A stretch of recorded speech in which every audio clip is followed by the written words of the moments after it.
longtemps, je me suis posé une question. Est-ce qu'il vaut mieux être freelance ou monter sa startup? Je me suis fait mon avis et je voulais le partager avec toi.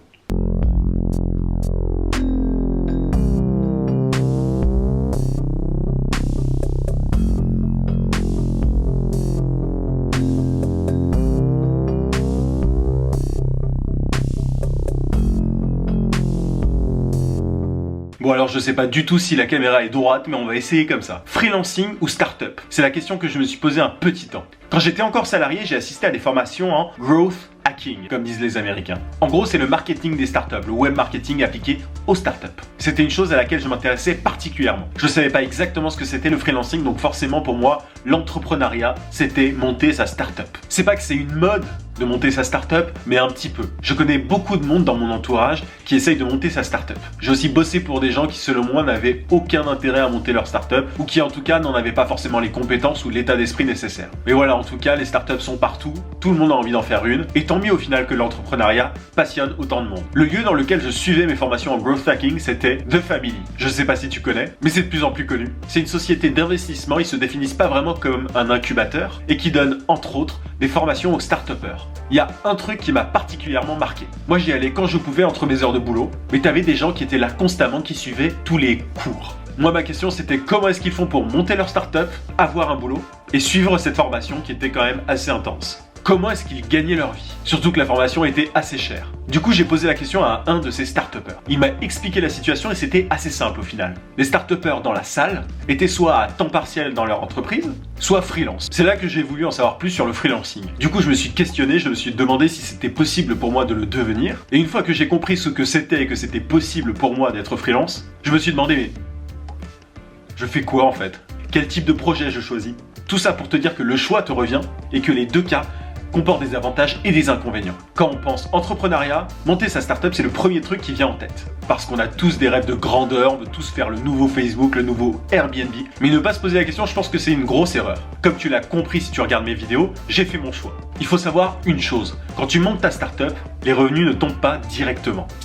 C'est souvent assez long pour une startup d'être rentable et donc pour ses fondateurs d'être payés. Je vais pas trop rentrer dans les détails et utiliser du jargon de marketeur. Une startup, soit elle cherche à lever des fonds après avoir prouvé une croissance rapide, soit elle bootstrap.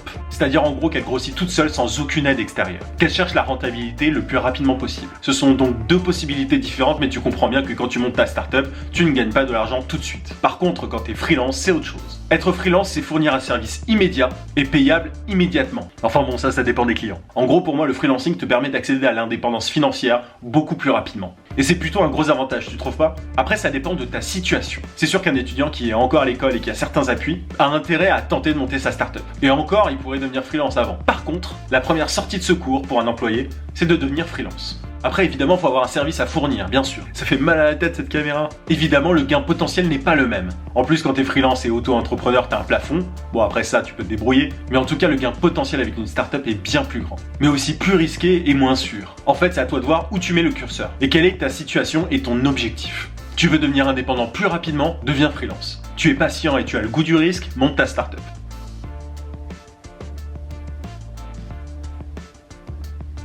Bon, après avoir regardé mon portable, je sais plus où j'en étais. Ah oui, je voulais te dire un truc. Le choix entre devenir freelance et monter sa startup, il est pas forcément binaire. Tu peux très bien faire l'un, puis l'autre. En tout cas, c'est comme ça que je vois les choses. Je suis devenu freelance, mais rien ne m'empêche de monter ma startup plus tard. Je gère mieux mon temps, donc je peux potentiellement monter ma startup à côté, si je faisais pas de vidéo YouTube, et j'ai plus d'argent que quand j'étais en entreprise. Donc le freelancing permet de monter plus facilement sa startup. Personnellement, j'ai rempli mon premier objectif, devenir indépendant financièrement. Ensuite, si je suis plus ambitieux, je peux très bien monter ma boîte. En fait, tu peux voir le freelancing comme un tremplin.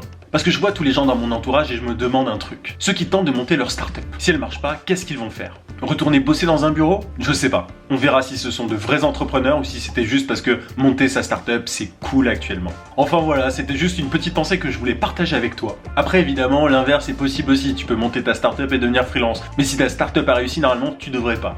Enfin, ça dépend de toi. J'ai mon téléphone qui sonne. En tout cas, je serais curieux d'avoir ton avis sur la question. Freelancing ou startup? Dis-le moi dans les commentaires. J'espère que cette vidéo t'aura été utile. N'hésite pas à mettre un pouce bleu si ça t'a plu et à t'abonner. On se voit vite.